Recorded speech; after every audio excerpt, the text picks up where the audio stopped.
ಜಾತಿ ಸಮೀಕ್ಷೆಯನ್ನ ಕೈಬಿಟ್ಟ ರಾಜ್ಯ ಸರ್ಕಾರ. ಹೊಸ ಜಾತಿ ಗಣತಿಯಿಂದ ಜನರ ಜೇಬಿಗೆ ಮತ್ತಷ್ಟು ಬರೆ. ಕಾಂತರಾಜ್ ವರದಿಗೆ 165 ಕೋಟಿ ಖರ್ಚು ಮಾಡಿತ್ತು ಸರ್ಕಾರ. ಇದೀಗ ಹೊಸದಾಗಿ ಮತ್ತೆ ಜಾತಿ ಗಣತಿ ಮಾಡಿದ್ರೆ ಡಬಲ್ ಖರ್ಚಾಗುತ್ತೆ. ಸುಮಾರು 240ರಿಂದ 250 ಕೋಟಿ ಖರ್ಚಾಗುವಂತ ಅಂದಾಜಿದೆ. ಪ್ರತಿ ಮನೆಗಳಿಗೆ ಭೇಟಿಯನ್ನು ನೀಡಿದ್ರೆ ಅಷ್ಟು ಖರ್ಚು ಅಂತ ತಜ್ಞರು ಅಭಿಪ್ರಾಯವನ್ನು ವ್ಯಕ್ತಪಡಿಸ್ತಾ ಇದ್ದಾರೆ. 10 ವರ್ಷಗಳ ಹಿಂದೆಯೇ 165 ಕೋಟಿ ಖರ್ಚಾಗಿತ್ತು.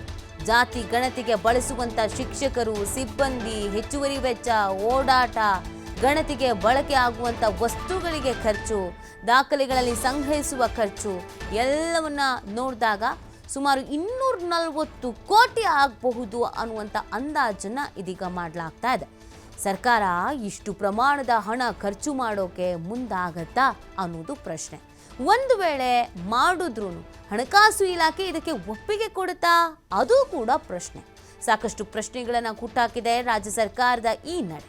ಏನು ತೀರ್ಮಾನ ಕೈಗೊಳ್ಳಬಹುದು ಅನ್ನೋದು ಪ್ರಶ್ನೆ ಆಗಿದೆ. ನೋಡಿ, ಖರ್ಚು ಎಷ್ಟು ಮಟ್ಟಿಗೆ ಆಗುತ್ತೆ ಅನ್ನೋದನ್ನಂತ ತಿಳಿಸ್ತಾ ಇದ್ದಾರೆ. ಈಗ ಆಲ್ರೆಡಿ ಲಾಸಲ್ಲಿದ್ದೀವಿ ಅಂತ ಹೇಳ್ತಾ ಇದ್ದಾರೆ.